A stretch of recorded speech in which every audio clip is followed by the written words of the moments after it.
नमस्कार, विचार मंथन में आपका स्वागत है। उत्तर प्रदेश में तबादला की गड़बड़ियां, उस पर जांच रिपोर्ट और जांच रिपोर्ट के बाद कार्रवाई, पूरे सचिवालय में हड़कंप मचा हुआ है। और इसी बीच उत्तर प्रदेश के राज्य मंत्री दिनेश खटीक का इस्तीफा प्रकरण और उनके द्वारा गृह मंत्री अमित शाह को लिखी गई चिट्ठी और पीडब्ल्यूडी मिनिस्टर जितिन प्रसाद का दिल्ली में डेरा कई सवाल खड़े कर रहा है। क्या वास्तव में मुख्यमंत्री योगी आदित्यनाथ की जो भ्रष्टाचार के खिलाफ जीरो टॉलरेंस की नीति है, उस पर कुठाराघात किया जा रहा है? क्या मुख्यमंत्री योगी आदित्यनाथ ने जो तबादला नीति बनाई थी, क्या कई विभागों ने उसे दरकिनार कर दिया? क्या मुख्यमंत्री योगी आदित्यनाथ जो सुशासन की बात कर रहे हैं, उस पर लोग बाधाएं डाल रहे हैं? और फिर ये जो बाधाएं पड़ रही हैं, तो ऐसे लोगों का राजनीतिक भविष्य भी क्या है? आज इसी पर चर्चा करेंगे। और इस चर्चा में हमारे साथ हैं वरिष्ठ पत्रकार डॉक्टर संजीव मिश्र। डॉक्टर संजीव जी, मैं आपका बहुत बहुत स्वागत करता हूं। संजीव जी, जो उत्तर प्रदेश में इधर 2-3 दिन से चल रहा है प्रकरण, हलचल मची हुई है राजनीतिक, मंत्रियों में भी सिवाय एक ही बात, इस्तीफा, ये तबादले, ये सब कुल मिलाकर के जो चल रहा है, इसको आप किस रूप में देख रहे हैं? देखिए, इस बार जब भारतीय जनता पार्टी की सरकार बनी तो एक चीज़ जो समझ में निकल के सामने आई कि अब योगी आदित्यनाथ जी अपने हिसाब से इस बार सरकार चलाना चाह रहे थे। पिछली बार योगी आदित्यनाथ जब मुख्यमंत्री बने थे तब वो चॉइस थे, तब वो सिलेक्शन थे। इस बार वो इलेक्शन से इलेक्टेड थे। इस बार उनके नाम पर वोट मांगे गए थे, उनके लिए वोट मांगे गए थे और वो जीत के आए थे। ऑब्वियसली जब आप जीत के आते हैं, आप सिलेक्शन की जगह इलेक्शन का रिजल्ट होते हैं, तो आप अपने हिसाब से चलाना चाह रहे हैं। तो योगी आदित्यनाथ जी ने तमाम जगह सख्ती की, तमाम जगह डंडे चलाए। तो अब इस पूरे प्रकरण को 3 हिस्सों में देखना पड़ेगा। सबसे पहला हिस्सा ये कि सबसे पहले जब उप मुख्यमंत्री ब्रजेश पाठक ने सवाल उठाने शुरू किए, अपने आप तबादला उद्योग के सवाल उठाए, उन्होंने सवाल उठाया, उसको लेकर जांच हुई, सारी बातें हुई। फिर दूसरा हिस्सा आया, जो जिस तरह से पीडब्ल्यूडी में जो जितिन प्रसाद जिनको ओएसडी बना के लाए थे, उन पर आरोप लगे और उनको हटा दिया गया, दूसरा हिस्सा। तीसरा हिस्सा जो आज इस्तीफे के रूप में आया खटीक साहब के। ये तीनों हिस्से अलग अलग होकर भी एक जगह जाके जुड़ते हैं।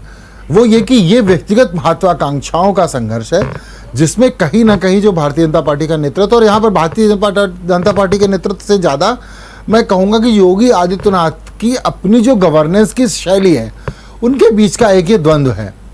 अब अगर हम इसमें सबसे आज का लेटेस्ट मामले की बात करें, जो खटीक साहब का इस्तीफा हुआ है, तो इस इस्तीफे को अभी मैं इस्तीफा मानता नहीं हूँ। क्योंकि हाँ ठीक है, लिखा पढ़ी में कह रहे हैं इस्तीफा, इस पर गेम हो रहा है। कल से चल रहा था कि वो इस्तीफा देने वाले हैं।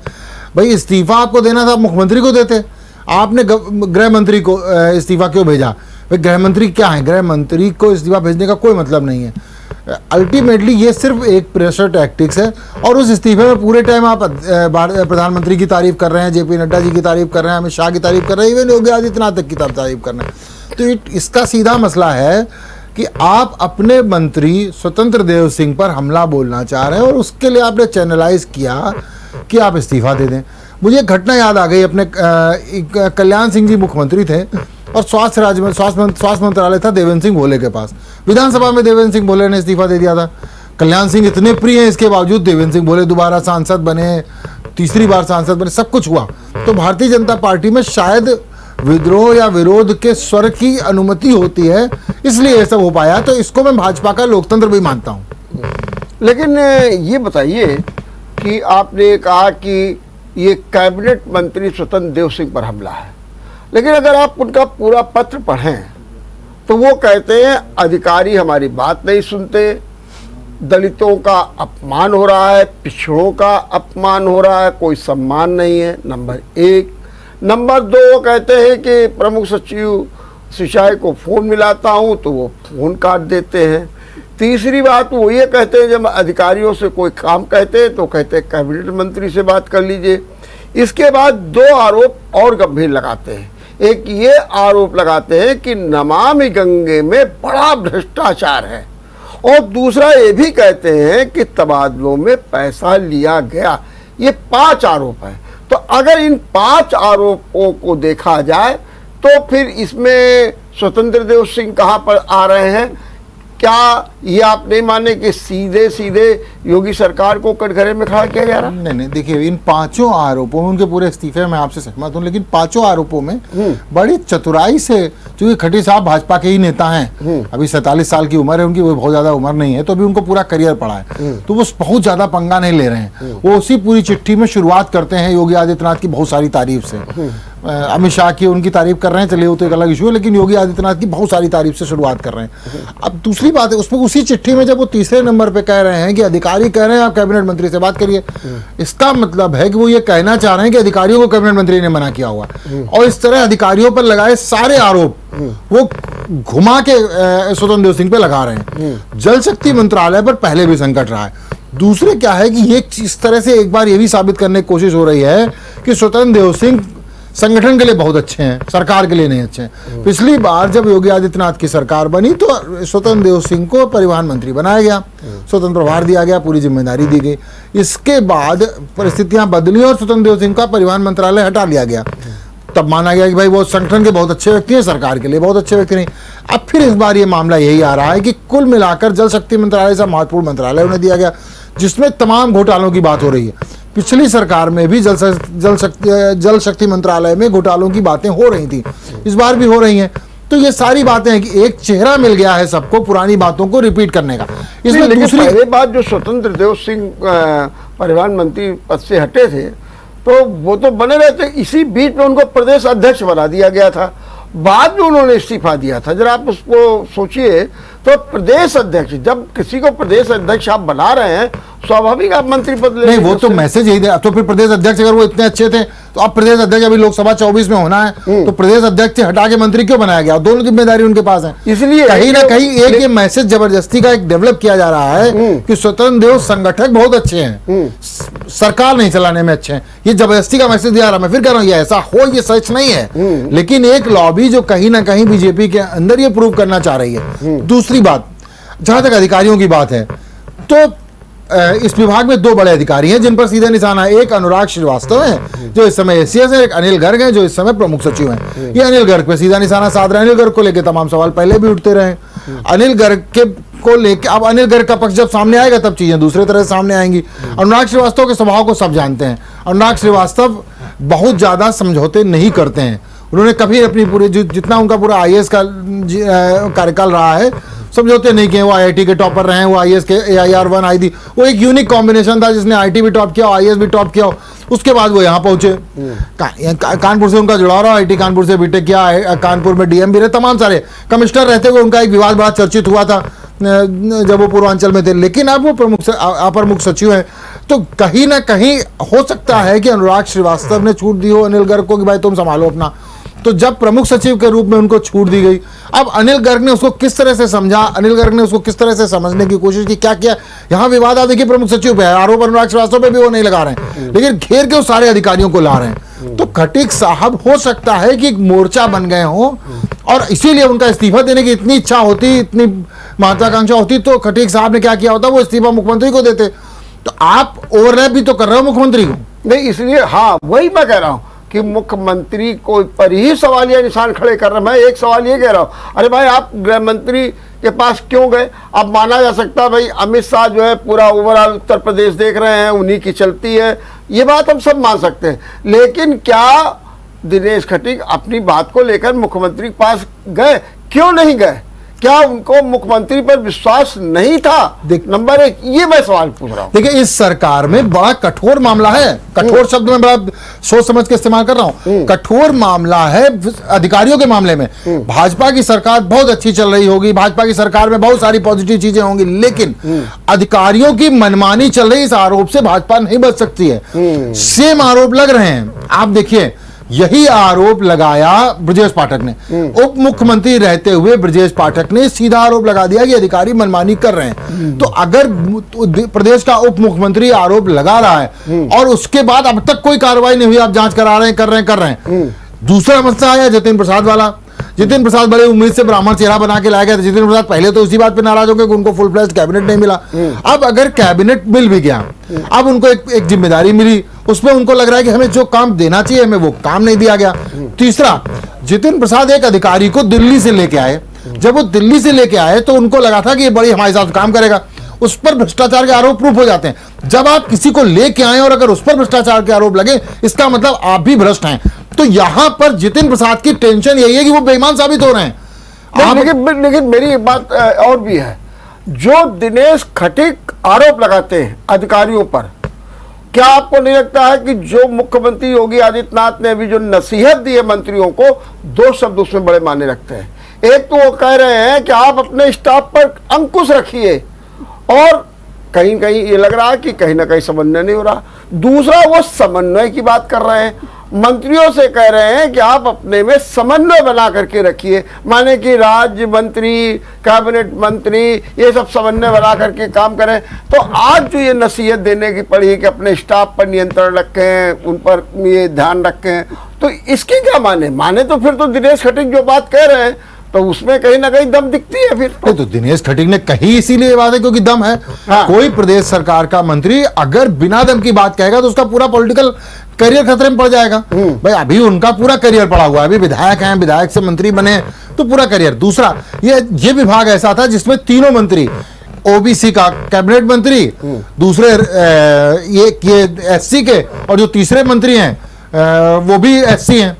तो तीनों मंत्री ओबीसी और दलित वर्ग से आते हैं। तो जब इन तीनों मंत्रियों के बीच में ही समन्वय नहीं है, अभी आप देखिएगा कल तक जो दूसरे राज्य मंत्री हैं वो हो सकता है स्वतंत्र सिंह के पक्ष में या पूरी सिस्टम के पक्ष में बोलते नजर आए कि नहीं हमारी तो सुनते थे, इनकी नहीं सुन रहे हैं।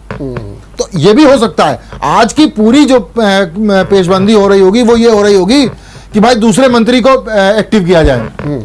तो जो एक मंत्री एक्टिव होगा, यहां पे ये गेम है। लेकिन इसको हमें सिर्फ एक मंत्री के रूप में नहीं देखना होगा। मुझे लग रहा है 100 दिन की सरकार के अपने अब तक का जो रिपोर्ट कार्ड दिया, जिसमें बहुत अच्छे नंबर सब लोग दे रहे थे उनको, उसमें ये हलचल है जो अंदर अंदर छिपी रही है और हम इसको देखना होगा। और निश्चित रूप से ये हलचल बहुत सारे मैसेज देने वाली होगी। लेकिन ये शिकायत तो आम रही है, और आपको याद होगा कि जब 5 साल के बाद जब चुनाव की बात आई तो यहाँ पर पूरे आला कमान आकर के बैठ गया। BL संतोष आ गए, राधा मोहन सिंह आ गए, सुनील बंसल, धर्मेंद्र प्रधान, पूरे बना दी गए, और लोगों ने कहा कि जीत का तो आधार यही है। उस समय भी योगी आदित्यनाथ की सरकार पर आरोप यही लगा कि साहब सुनी नहीं जाती है, अधिकारी हमारी बात सुनते नहीं हैं, और जो दलितों पीड़ितों की कोई आवाज़ नहीं होती है, हम लोगों के साथ उपेक्षा का व्यवहार किया जाता है। ये आरोप उस समय लगे थे। हालांकि इस बार मुख्यमंत्री योगी आदित्यनाथ ने सुधारने का काम किया, लेकिन इस आरोप से अभी भी जो है योगी आदित्यनाथ की सरकार जो है बच नहीं पा रही है। सीधे सीधे नेता कार्यकर्ता दोनों आरोप लगा रहे हैं। नहीं, इस आरोप से, ये आरोप से इसलिए नहीं बच पा रहे हैं ये क्योंकि अधिकारियों पर सही मामले में जो लगता है लोगों को कि जरूरत से ज्यादा भरोसा हो रहा है। लेकिन इसको प्रैक्टिकली समझना होगा। अधिकारियों पर भरोसा ना करें तो किस पे करें? अगर वो मान लीजिए कार्यकर्ताओं पे ओवरऑल भरोसा शुरू कर दें तो फिर वो दूसरा हिस्सा आ जाएगा कि कार्यकर्ताओं की अराजकता शुरू हो जाएगी। दूसरा, इस सरकार में बहुत सरकारों से अंतर है। आप 19 कैबिनेट मंत्रियों की लिस्ट उठा लीजिए, उसमें 7-8 कैबिनेट मंत्री वो हैं जो भाजपा के संस्कारों में पले बड़े नहीं हैं। उप मुख्यमंत्री से लेके और जिन सज्जन ने जितिन प्रसाद ने आरोप लगाया उन तक तमाम मंत्री ऐसे हैं जो भाजपा के संस्कारों में पले बड़े नहीं हैं, बाहर से आए हुए लोग हैं।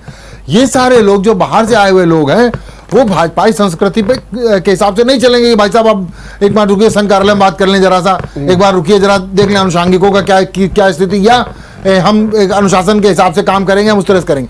तो यहां पर एक ये भी खेल हो सकता है जो मुझे लगता है अभी कंफर्म नहीं कहा जा सकता है कि ये इंटरनली बीजेपी के अंदर मूल भाजपा और बाहर से आए भाजपा, मतलब इंपोर्टेड भाजपाई जो हैं, इन दोनों के बीच एक द्वंद्व शुरू हो गया हो। क्योंकि इस पूरे खेल में आप देखिए कौन 3 मंत्री हैं, ये तो चलिए भाजपा से जीते हैं, लेकिन वो दोनों मंत्री जो 2 मंत्री जहां सवाल खड़े होने शुरू हुए, वो दोनों मंत्री बड़ी उम्मीदों के साथ लाए गए थे। जतिन प्रसाद को लगा कि हम ब्राह्मण चेहरे के रूप में लाए गए थे और हमसे बड़ा ब्राह्मण चेहरा ब्रजेश पाठक को मान लिया गया। पाठक जी को लगा कि यार हमारी तो चल ही नहीं रही है, हमारे साथ तो दांव हो रहा है, कहां खेल हो रहा है क्या नहीं हो रहा, हम इतनी क्रांति कर रहे हैं। पाठक जी को तब ये नहीं लगा कि हम क्रांति कर रहे हैं जब वो पीएससी सीएससी पे जाके छापे मार रहे थे। तो जब आप छापे मार रहे हो, आप ये प्रूव कर रहे हैं कुछ नहीं हुआ, तो उसके साथ आप ये भी तो प्रूव कर रहे हैं कि पिछले 5 साल वाली सरकार ने कुछ नहीं किया। तो उस 5 साल में तो आप ही की सरकार थी, तो इसका मतलब पिछले 5 साल आपके स्वास्थ्य मंत्री नाकारा थे, पिछले 5 साल आपके मुख्यमंत्री ने ध्यान नहीं दिया। इस पर आप क्या प्रूव करना चाह रहे हैं? तो ब्रजेश पाठक ने जो तेजी से छापेमारी की, उसमें भी तो ये प्रूव करने की कोशिश की कि पिछली सरकारों ने कुछ नहीं किया, और पिछली सरकारों में अपनी 5 साल की सरकार भी आ गई। तो वहां से चूक होनी शुरू हुई है। और इसके बाद जब फिर अधिकारियों के तबादले हुए, वहां खेल हुआ। तो अब 30 जून तक तबादले होने थे, तमाम बातें थी एकदम। अब तबादला नीति इतनी लेट आई। अगर ये 30 जून तक सारे तबादले पूरे करने थे तो तबादला नीति उस हिसाब से अप्रैल के अंत तक आ जाती, तो आगे तैयारी होने में समय लगता, जो तैयारी होने में समय लगता उसका सही नियोजन हो पाता। तो कहीं ना कहीं एक तो तबादला नीति विलंब से आना, प्लस सबके अपने ईगो, और जो इसके पीछे की जो छिपी चीज जो मुझे नजर आती व्यक्तिगत रूप से, वो बीजेपी वर्सेस अदर्स है। जो बीजेपी का मूल काडर प्लस जो बाहर से आए लोग हैं। आप भाजपा के लोगों से बात करिए, वो इससे बहुत बुरी तरह खिंचाए हुए हैं कि बाहर वालों को आगे हमारे सर पर बिठा दिया गया, और अब वो ना चाह के भी शहर में वो देखते हैं कि यार भाई जिनके कार्यक्रम में आप उठा लीजिए, उप मुख्यमंत्री के रूप में ब्रजेश पाठक जी जिन कार्यक्रमों में जा रहे हैं, उसमें तमाम भाजपा कार्यकर्ता, मूल कार्यकर्ता नहीं बुला पा रहा उनको है, क्योंकि उनके आसपास ऑब्वियस है। आप पूरे राजनीतिक करियर में जिन लोगों से घिरे रहे हैं, जब आप मलाई खाने की स्थिति में होंगे, जब आप मजबूत जिम्मेदारी स्थिति में होंगे, तो भी आप उन्हीं लोगों से घिरे रहेंगे। तो ये हो सकता है कि वो लोग आपके चक्कर में उसी पार्टी में शामिल हो जाएं, लेकिन वो मूल काडर, यही सेम चीज जितिन प्रसाद के साथ हो रही है। और खटीक साहब के साथ क्यों दांव हुआ, ये तो निश्चित रूप से 2-3 दिन में, जो खटीक साहब के साथ जो दांव हुआ, उसमें मैं मान रहा हूं कि वो पूरी सरकार को बाईपास करके गृह मंत्री के यहाँ गए हैं। ये उनके लिए बहुत पॉजिटिव नहीं साबित होगा। चलिए, देखिए संजीव, 2 सवाल खड़े होते हैं। अभी आपने कहा कि वो छापे मार करके ये भी सिद्ध करना चाहते हैं कि पिछले 5 साल की सरकार में कुछ नहीं। अरे ये तो ब्रजेश पाठक वही हैं मंत्री जब पिछली बार थे कानून के, और इन्होंने ही तो कोरोना काल में एक बड़ा भारी पत्र लिख करके मुख्यमंत्री को दिया था, जिसमें खुल करके कहा था कि कोरोना में ये नहीं हो रहा, कोरोना में ये नहीं हो रहा, कोरोना में हालात बदतर हो गए, अस्पतालों में कोई काम नहीं हो रहा। और सच बात तो यह है कि वो पत्र और उसके द्वारा ही एकदम ब्रजेश पाठक बने, और जो आला कमान के लोग आए उन लोगों ने हाथों हाथ ले लिया ब्रजेश पाठक को। तो ये आप कैसे कह सकते हैं कि साहब वो सिद्ध करना चाहते हैं? अरे उनको सिद्ध करना था तो वो पत्र ही नहीं लिखते, पहले उन्होंने पत्र लिख दिया था। नहीं, देखिए 2 चीजें होती है। आप एक बार एक मुद्दे को उठाएं, लोगों को कटघरे में खड़ा करें, वहां तक समझ में आता है। एक बड़ा इशू था, उस पर आपने उठा दिया। लेकिन अगर आप रोज प्रूफ करेंगे कि अगर आप अपने घर में बैठे हैं, मान लीजिए आप ने एक दिन कहा कि भाई यार ये खाना जो है ठीक से नहीं बन रहा, समझ में आता है। लेकिन अगर आप रोज प्रूफ करने लगे कि आप सब नाश हो गया है, तो फिर चीजें गड़बड़ होती हैं। आप एक परिवार, जो भारतीय जनता पार्टी की कार्य संस्कृति है, परिवार वाली कार्य संस्कृति है। आपने यहाँ पर संघ परिवार माना जाता है। यहाँ पर वैचारिक रूप से वो लोग आते हैं जो अपना सर्वस्व समर्पण करने का भाव लेके आते हैं, जिनके लिए परिवार पीछे होता है। नरेंद्र मोदी जी के लिए परिवार पीछे है, योगी आदित्यनाथ जी के पीछे कोई परिवार नहीं है। तमाम प्रचारक हैं जो बाद में, सुनील बंसल हैं, उनके पीछे परिवार नहीं है, वो अपने परिवार की चिंता नहीं कर रहे हैं। तो यहाँ पर आप यही परिवार है, उनके लिए विचार का परिवार है। तो जब आप विचार परिवार की बात करते हो तो वहां पर छीछा लेदर नहीं की जाती है।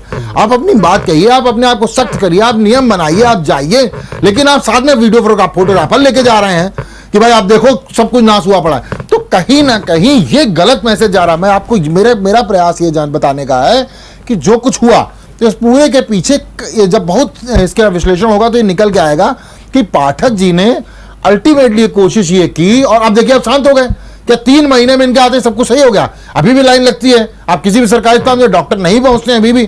क्या PSC CSC में भी 8वें डॉक्टर पहुंच जा रहा है, OPD में नहीं पहुंच रहा है। लेकिन वो जहां जहां उनको जाना उन्होंने एक किया। तो अब आप ये तो उसको अमल में लाइए। और फिर ट्रांसफर में आपको क्यों खराब लग रहा है? इसका दूसरा हिस्सा, जिसका ट्रांसफर हो गया आप एक नीति बना दीजिए ना। आप ये मुद्दा उठा लीजिए कि भाई इतने साल से ऊपर कोई नहीं रहा, फिर आप भी कोई सिफारिश मत करिए ना। तो अगर आप इसको अमल में नहीं करा पा रहे हैं तो फिर आप जैसे खटीक ने अमल में नहीं, इस्तीफा दे दिया, तो क्यों नहीं साहस कर रहे हैं कि भाई हम अमल में नहीं करा पा रहे हैं, हम सरकार में नहीं रहेंगे, अपना भाजपा देखे किसको उप मुख्यमंत्री बनाती, बड़ी मजबूत पार्टी है और व्यक्ति आधारित पार्टी नहीं है वो। वहां योगी जी बैठे, मोदी जी बैठे, शाह जी बैठे, वो अपना सरकार बनवा लेंगे। तो आप साहस करिए ना। फिर आप ये क्यों प्रूव कर रहे हैं कि सब कुछ बेकार है, जबकि आप खुद साहस नहीं कर पा रहे हैं? तो मतलब संजीव, क्या आप ये कहना चाहते हैं, आपने उदाहरण दिया कि बाहरी हैं, 9 लोग हैं, और आप ब्रजेश पाठक और जितेंद्र प्रसाद को बीच बीच में जो है सवालों के घेरे में खड़ा कर रहे हैं। दिनेश खटीक को कह रहे हैं वो तो खैर सपा का।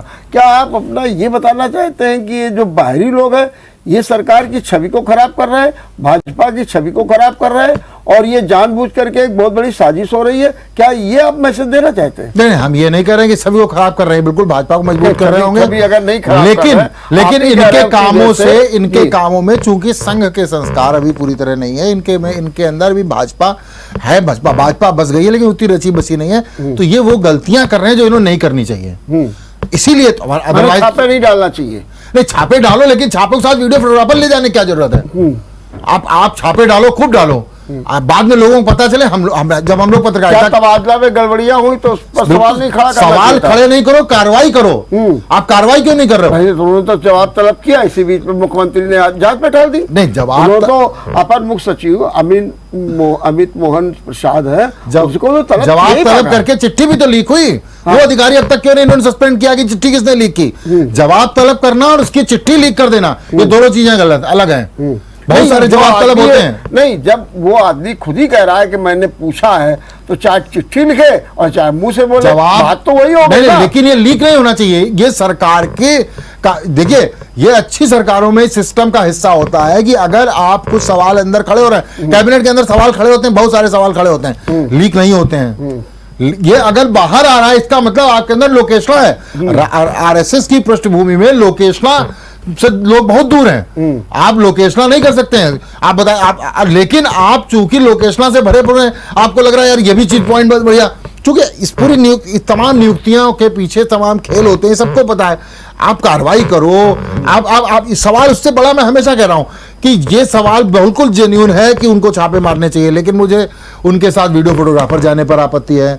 बिल्कुल जेन्युइन है कि अगर तबादले गलत हुए उस पर आपत्ति होनी चाहिए, लेकिन आपत्ति के साथ वो चिट्ठी लीक हो जाए वो गलत है। आप इस्तीफा दे रहे हो तो आप मुख्यमंत्री को दे के अमित शाह को दे रहे हो, तो ये गलत है। देखिए संजीव, ये तो आप भी जानते हैं, आप तो पत्रकार है, कि जब भी कोई अपने मिशन पर जाता है, अब अगर राष्ट्रपति विदेश जाते हैं, प्रधानमंत्री विदेश जाते हैं, तो पूरा मीडिया जाती है। ये जैसे मान लीजिए कहीं कोई आता है, किसी जगह जनसभा होती, वहाँ मीडिया जाती है, तो ये तो सब होता है। लेकिन और अगर ये सब नहीं होगा तो फिर कैसे मीडिया को पता लगेगा, कैसे वास्तविकता सामने आएगी? ये तो सब होता ही है। बिल्कुल सही। खाली एक वीडियो के ग्राफर के ले जाने के बाद हम ब्रजेश पाठक को कटघरे में खड़ा करते हैं। लेकिन औचक निरीक्षण अगर मीडिया के थ्रू है तो ये गारंटी कौन ले सकता है कि मीडिया के लोग नहीं बताएंगे उस CMS को? तो मैं आपसे सवाल पूछ रहा हूं कि अगर वो ये कह करके लेकर के जा रहे हैं कैमरा मैन को कि आपको हमारे साथ चल रहा, हम कहाँ जा रहे हैं, कह रहे हैं अगर आपके पास 1-2 घंटे का समय हो तो चल दीजिए, तो आदमी चला गया, उसने देख लिया। नहीं, लेकिन फिर इसका मतलब आपके मन में कैमरामैन का मसला आते ही तय हो गया। तो राजनीति में आपसे कुछ छिपा नहीं है, और आप ये बात नहीं कह सकते हैं कि कैमरामैन, अरे भैया, फिर ये वाली राजनीति, यही संकट है, और ये सबकी वही स्थितियां तो यही संकट है। भाजपा के अंदर जो इंटरनल संकट है वो यही है। जब एक व्यक्ति अपनी लोकप्रियता के लिए ऐसे तरीके अपना रहा है जहां पर मीडिया सब कुछ है। अब इस पे तमाम दूसरे लोग सवाल खड़े कर सकते हैं कि भाई प्रधानमंत्री भी तो मीडिया के साथ हमेशा मूव करते हैं। वो तो अभी एक सवाल हो सकता है कि जब वो दिल्ली में एक सुरंग का मुआयना कर रहे थे तो वहां भी अंदर मीडिया था।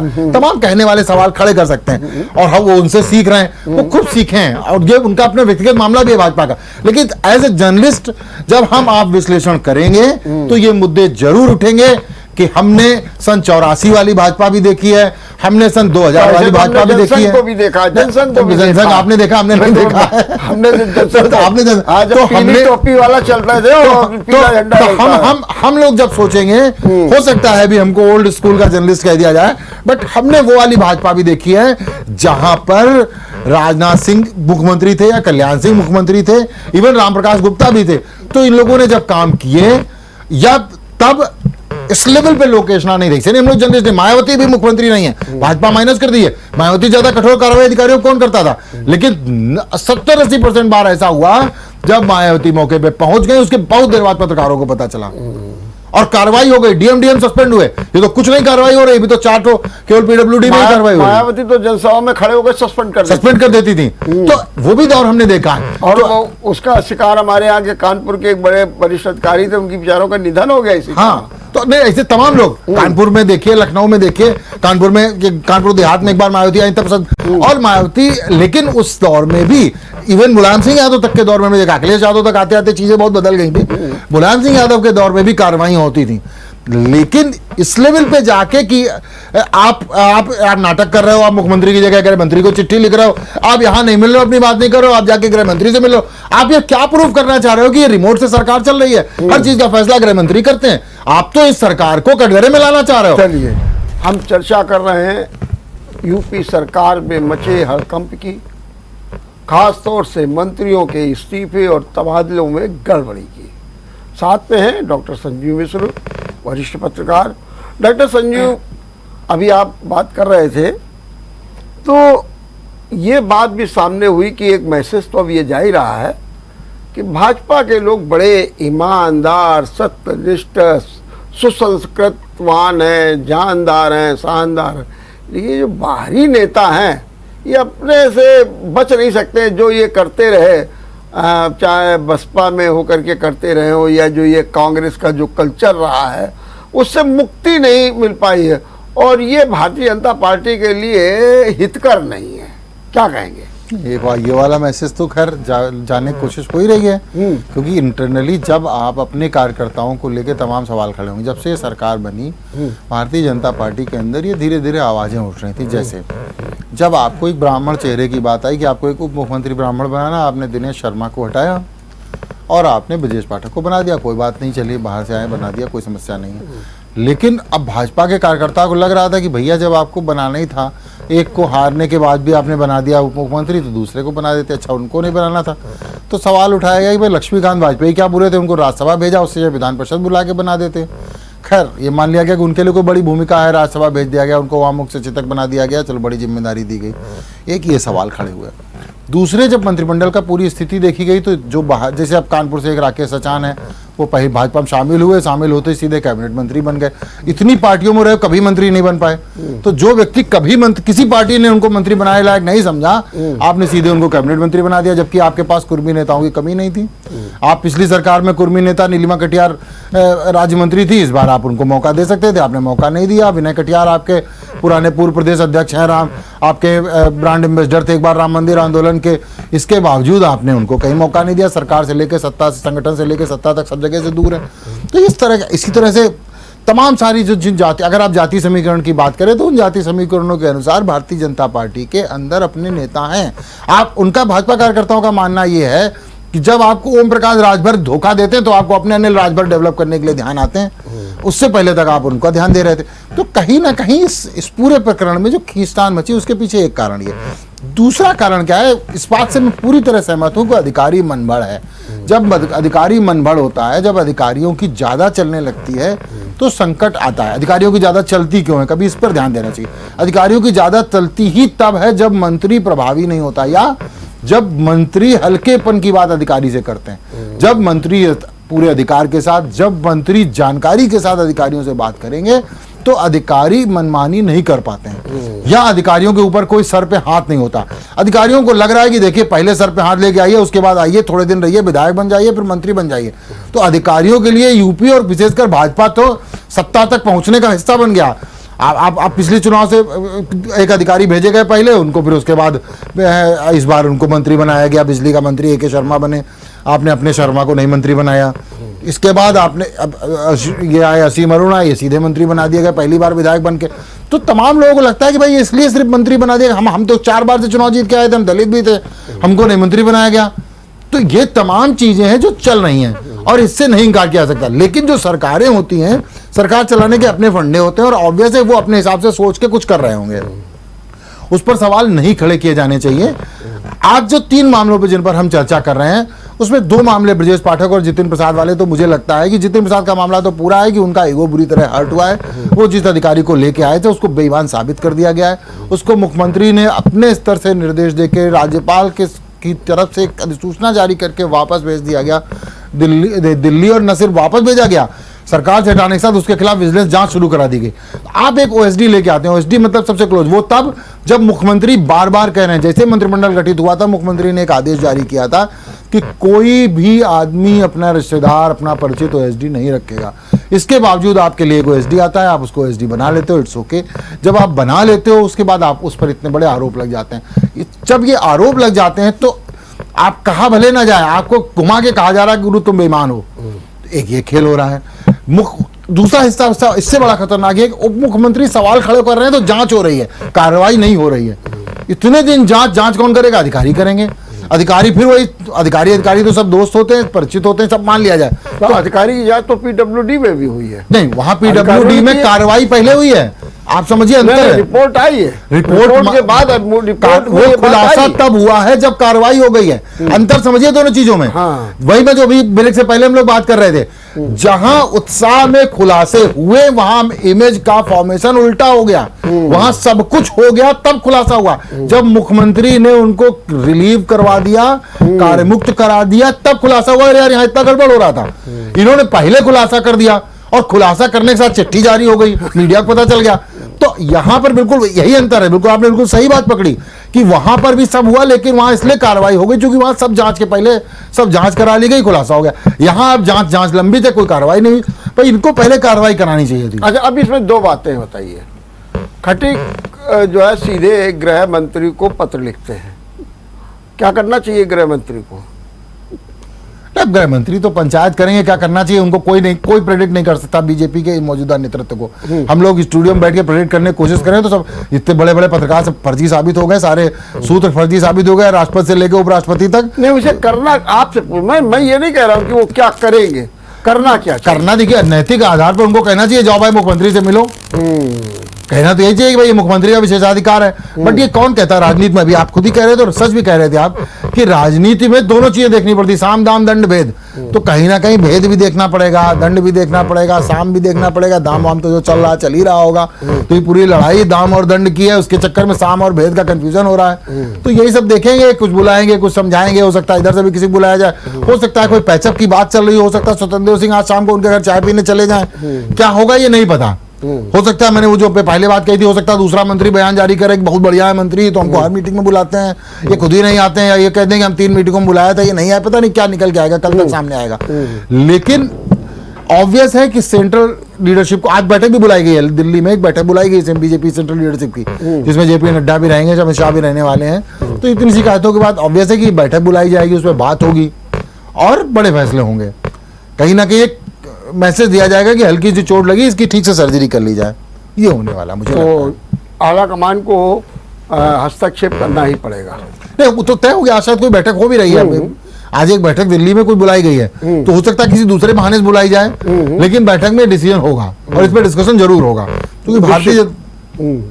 और दूसरी चीज एक और भी बताइए कि क्या अब भारतीय जनता पार्टी को इस पर विचार करना चाहिए कि हम अपने यहाँ का नेतृत्व डेवलप करें और आयातित से अपने को बचाएं, इस पर विचार करना चाहिए, कुछ अहम फैसला लेना चाहिए, या राजनीतिक परिस्थितियां ही भाजपा को ऐसा मजबूर कर रही हैं कि भैया आप बिना बाहर के लिए हुए काम नहीं चलेगा, अपने पास ऐसे लोग नहीं हैं? नहीं, भाजपा को तो सर्वग्राही बनने के लिए करना ही पड़ेगा। आप बड़ी पार्टी हो तो ये सब, ये मैं तो मानता हूँ कि बहुत गलत भी नहीं है। अगर दूसरी पार्टियों के लोग आ रहे हैं, स्पेस नहीं बच रहा है तो क्या करेंगे? अब शिवसेना पूरी खत्म हो गई, इनके साथ आ गई, तो अब स्पेस नहीं बचा, तो धीरे धीरे अब दूसरे लोगों का, अब ये हर पॉलिटिकल पार्टी चाहती है कि स्पेस ना बचे। सन 47 में जब कांग्रेस बहुत मजबूत होगी तो ऑब्वियस है कि दूसरी पार्टियां तो बहुत छोटी छोटी होंगी ना, तो तमाम सारे लोग, सरकार जब पहली सरकार बनी सन प्रधानमंत्री नेहरू के नेतृत्व उसमें तो श्यामा प्रसाद मुखर्जी भी मंत्री थे, तो चलो संयुक्त सरकार में मंत्री थे, बाद में धीरे धीरे अपनी पार्टी बनने आई, उन्होंने आगे बढ़े, तो ये एक अलग इशू है। लेकिन अल्टीमेट बात यह है कि ये सर्वग्राही बनना होगा। सर्वग्राही बनने पर भाजपा कार्यकर्ताओं को भी ये समझना होगा। हाँ, इसके लिए कुछ मैकेनिज्म जरूर डेवलप करनी पड़ेगी कि ये मैसेज ना जाए कि कुछ लोग सिर्फ दरी बिछाने के लिए हैं और कुछ लोग सिर्फ मलाई खाने के लिए। नंबर 1। नंबर 2, ये क्वेश्चन ये भी है कि क्या ब्रजेश पाठक को डिप्टी सीएम बना करके बीजेपी से चूक हो गई? नंबर 1। नंबर 2, क्या जितेंद्र प्रसाद को लेकर के और जिस तरीके से उन्हें महत्व दिया गया उसमें भी चूक हो गई? चूक का जैसा मसला तो नहीं कहा जा सकता, लेकिन जितिन प्रसाद तो अभी शाहजहांपुर में वहाँ पे अपने आप बीजेपी के पुरानी लीडरशिप के साथ मैनेज नहीं कर पाए हैं। वहाँ तो संकट यही चल रहा है। जितिन प्रसाद का स्टेट लीडरशिप और नेशनल लीडरशिप का मसला नहीं है। जितिन प्रसाद को लगता है कि वो बहुत बड़े नेता हैं, भी नेता बड़े, इसमें कोई शक नहीं, कांग्रेस के बड़े नेता थे, तो भाजपा के अंदर वो उसी लेवल 2004 के बाद कोई चुनाव नहीं जीते, चुनाव जीते नहीं, लेकिन उनको मन में तो होता ही है ना कि हम बहुत बड़े नेता हैं। तो अब कहानी क्या है, तो उस पर सीधा फंडा ये है कि भले ही मायावती बहुत छोटी पार्टी में विधायक बहुत ना हो, लेकिन मायावती अपने आप में बड़ी नेता अपने आप को मानती रहेंगी हमेशा। ऐसे ही जितिन प्रसाद को लगता है कि वो बड़े नेता हैं, इसलिए वो सीधे कांटेक्ट रखते हैं अमित शाह से, मोदी जी से मिलाते हैं, वो बहुत ज़्यादा बड़ी कोशिश करते हैं योगी आदित्यनाथ तक जा पाते हैं। भाजपा के जो लोकल कार्यकर्ता है उसको लगता है कि यार हमारे पास तो गोरखपुर में लोगों के पास तो योगी जी बड़े सुलभ रहते हैं, हम जब कलराज मिश्रा के पास जाते थे तो बड़े सुलभ रहते थे, राजनाथ जी तो आज भी कंधे पे हाथ रख के बात करते थे। तो भाजपा के कार्यकर्ताओं को आदत पड़ी है ऐसे नेताओं की, भाजपा कार्यकर्ताओं को आदत पड़ी है, कल्याण सिंह जी किसी घर आ जाते थे चाय पीने, भाजपा के नेताओं को आदत पड़ी है कि श्याम बिहारी मिश्रा इतने बड़े व्यापारी नेता थे, सांसद भी थे, इसके बावजूद वो कहीं खड़े हो जाते थे। तो जब इस तरह की आदत पड़ जाती है तो वहां जितिन प्रसाद का जो एलीट क्लास है वो एलीट क्लास प्रॉब्लम क्रिएट करता है। तो जितिन प्रसाद वाली कहानी बिल्कुल डिफरेंट है, वहां तो एलीट वर्सेस मूल भाजपा कार्यकर्ता वाला संकट है। ब्रजेश पाठक में देखिए इससे तारीफ करनी पड़ेगी, ब्रजेश पाठक ने अपने आप को एलीट नहीं बनने दिया, ब्रजेश पाठक ने भाजपा के लोगों से के साथ इन्वॉल्वमेंट भी किया और ब्रजेश पाठक ने मेहनत करी। इसके बावजूद तमाम जगह ऐसा होता है कि लोगों के अपने तर्क हैं, लोगों का तर्क है कि ब्रजेश पाठक की सीट ना बदली होती तो पता चलता जिस सीट पर ब्रजेश पाठक विधायक थे वो सीट तो हार गई भाजपा, तो इनको हारा हुआ क्यों नहीं माना गया? भाई आप इतने अच्छे विधायक थे तो आप अपनी सीट क्यों नहीं जिता पाए दोबारा? आप तो बगल में रीता बोगड़ा उसी की सीट पे गए, तो आप ये सवाल भी खड़े होते हैं।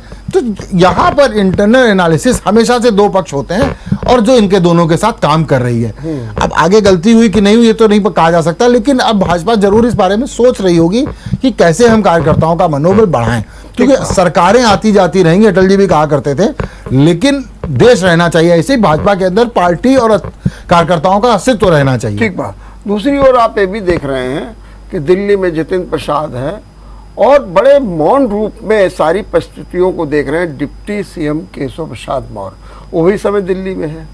कल वो सीधे प्रधानमंत्री से भी मिले हैं जाकर के, केंद्रीय मंत्रियों से भी मिल रहे हैं, इसके भी कोई निहितार्थ है? नहीं, उसमें खास बात ये कल कैबिनेट थी, बड़ी इंपॉर्टेंट कैबिनेट थी, कैबिनेट छोड़ के केशव प्रसाद मौर्य दिल्ली में। ये तो अब ये सब चीजें यही मैं पूछ आज की पूरी डिबेट की डिस्कशन के शुरुआत से मैं बार बार कह रहा हूं कि इस एपिसोड को हमें सिंप्लीफाई करना ही नहीं है, क्योंकि केशव प्रसाद मौर्य, स्वतंत्र देव सिंह, ये निशाने बिल्कुल डिफरेंट है, योगी आदित्यनाथ, ये सारे लोग और पूरी भाजपा। और सवाल कहां से खड़े हो रहे हैं? सवाल खड़े हो रहे हैं एक दलित मंत्री से, सवाल खड़े कराए जा रहे हैं। सवाल कहां से खड़े हो रहे हैं? सवाल जितेंद्र प्रसाद खड़े कर रहे हैं। सवाल कहां से खड़े हो रहे हैं? ब्रजेश पाठक खड़े कर रहे हैं। ये जो चीजें हैं इसको, और मुझे इसी लग रहा है आज जो भाजपा की बैठक केंद्रीय सेंट्रल लीडरशिप ने बुलाई है वो शायद बुलाई भी इसीलिए क्योंकि वो इन सवालों के जवाब तलाशना चाह रहे हैं, क्योंकि 2024 का लोकसभा चुनाव बड़ा इंपॉर्टेंट चुनाव है। भाजपा 80 में 80 जीतने का टारगेट बना के चल रही है। केशव प्रसाद मौर्य बड़ी बड़ी बातें सब कर रहे हैं, तो इन सब के बीच आप कितनी भी शिवपाल सिंह को अपने पक्ष में कर लीजिए, आप कितना भी कई बार आजम खान भी टेढ़े टेढ़े बयान दे रहे हैं, आप कितना भी राजभर को के बयान बदलवा लीजिए, इन सब के बावजूद अगर आपका कार्यकर्ता, आपकी अपनी पार्टी का पुराना व्यक्ति आपके साथ नहीं खड़ा होगा या आपको लेके उसके मन में संशय होगा तो प्रॉब्लम आएगी। हो सकता है आप बड़ी लीडरशिप, बड़ी बातों के बहाने चीजें सही कर लें, लेकिन प्रॉब्लम आएगी। और भाजपा इतनी समझदार पार्टी है वो इन प्रॉब्लम्स को फेस करेगी। इसका मैंने जो एपिसोड चल रहा है बीजेपी में, उसमें कहीं ना कहीं केशव प्रसाद मौर्य भी एक बिंदु के रूप में अपनी अहम भूमिका का निर्वाह कर रहे हैं। केशव प्रसाद मौर्य अहम ना होते तो हारने के बाद उप मुख्यमंत्री दोबारा नहीं बनते। सर बनना तो दूसरी बात होगी। अब जो माहौल चल रहा है ये तो तय है कि वो हर बार मुख्य है। भाई जिस समय जब केशव प्रसाद मौर्य की प्रदेश अध्यक्षी में भाजपा ने 2017 का विधानसभा चुनाव जीता था तो बहुत तेजी से माना जा रहा था कि वो मुख्यमंत्री बनेंगे, नहीं बने। तो केशव प्रसाद मौर्य तो हर बार अपने आप को यही समझ रहे हैं ना कि मेरे साथ दांव हो जाता है। तो वहां पर जो दांव होता है, ये नहीं कहेंगे वो बदला लेना चाह रहे होंगे, ये अपनी उनकी इंटरनल पॉलिटिक्स है, वो क्या कर रहे हैं, लेकिन उनको हम ये नहीं कह सकते कि वो समीचीन नहीं है। केशव प्रसाद मौर्य रिलेवेंट हैं, उनकी रिलेवेंसी पे सवाल नहीं उठ सकते। और कल मंत्रिमंडल की बैठक छोड़ के प्रधानमंत्री से मिलके उन्होंने ये प्रूव किया है कि वो अपनी रिलेवेंसी प्रूव करेंगे और उसके बाद इस्तीफे होते। हो सकता है वो कुछ ब्रीफिंग कर रहे हो कि कोई कह सकता है कि केशव प्रसाद मौर्य वहां यहाँ पे केंद्र सेंट्रल के लिए काम कर रहे हैं, कोई कह सकता है कि योगी आदित्यनाथ और उनके बीच पैचअप हो गया, हो सकता है वो पहले फिर कुछ कर बताने गए हो, पता नहीं कोई क्या कहेगा। लेकिन कुछ भी कोई कहे, ये तय बात है कि सब कुछ स्मूथ नहीं है, हिलोरे तो हैं इस जल में। दूसरी चीज संजीव जरा हमको ये भी समझाइए, अब ब्रजेश पाठक और जितेंद्र प्रसाद का क्या राजनीतिक भविष्य है? नहीं, ब्रजेश पाठक का राजनीतिक भविष्य अभी भाजपा में मजबूत है, अभी कहीं कोई उनको संकट नहीं है। ये ठीक है, थोड़ा वो समझा दिया जाएगा कि भाई ये सब मत करो, ये मत करो, मैंने सबक उनको मिल जाएगा, सबक मिल जाएगा। समझा आप देखिए, ये अपमान है ब्रजेश पाठक का। वो अपमान के साथ क्या आपने इतने बड़े सवाल उठाए, उस पर जांच शुरू हुई, कुछ नहीं हुआ। उधर जितेंद्र प्रसाद वाले मामले में बिना जांच के सब कुछ हो गया और जितेंद्र प्रसाद खुद ही कटघरे में आ गए एक तरह से देखा जाए। नहीं तो अभी तो हो सकता है कि कार्रवाई भी हो जाए, स्वास्थ्य विभाग पर भी हो सकती है कार्रवाई। अब जब कार्रवाई होगी तो उसका पूरा क्रेडिट मुख्यमंत्री को होगा, डिप्टी सीएम को नहीं होगा। आप डिप्टी सीएम होते हुए भी अपने एक अफसर पे कार्रवाई नहीं करा पा रहे हैं। आप क्या बन गए? आप केवल उतने के लिए बन गए कि देख लो झाड़ू पोछा लगा कि नहीं लगा अस्पताल में। तो ये काम तो सीएमएस का है, आप सीएमएस को टाइट कर रख नहीं पा रहे हो। तो अल्टीमेटली तो बात ये बहुत हल्का बना जाएगा ना। तो ये चीज इनको समझनी पड़ेगी और उसी पे काम होगा। मतलब एक और गड़बड़ इमेज आपका मानना ये है कि ब्रजेश पाठक को एक सीख मिलेगी, एक सबक मिलेगा जी, ठीक। और हो सकता है कि पार्टी भी अपनी रणनीति में कहीं ना कहीं ब्रजेश पाठक को हाशिए में रखने का प्रयास करे। अब हाशिए पे तो नहीं लाएंगे, जो इतना बड़ा जिम्मेदारी दी तो पार्टी अपने फैसले गलत हो जाएंगे। लेकिन आप देखिए एक मैसेज बड़ा गलत है चारा इस बीच हो सकता है कि डिप्टी सीएम है, स्वास्थ्य विभाग से हटा करके किसी ऐसे मत्स्य विभाग और तो स्वास्थ्य विभाग कौन भाई? पिछले डिप्टी सीएम जब थे केशव प्रसाद मौर्य तो उनका कितने मजबूत विभाग थे। हाँ तो पीडब्ल्यूडी थी और वो सारे विभाग थे और भी वही तो है ना। इस बार तो उतने विभाग आप देखिए, पिछली बार का मंत्रिमंडल देखिए तो मुख्यमंत्री का 14 लाइन का होता था, तो कम से कम 11 लाइन का केशव प्रसाद मौर्य का था। अब 14 लाइन के बाद केशव प्रसाद मौर्य का तो अभी भी 3 लाइन का है और इनका 1.5 लाइन का है। उसी को 5 हिस्सों मार दिया गया, स्वास्थ्य परिवार कल्याण फलाना ठिकाना।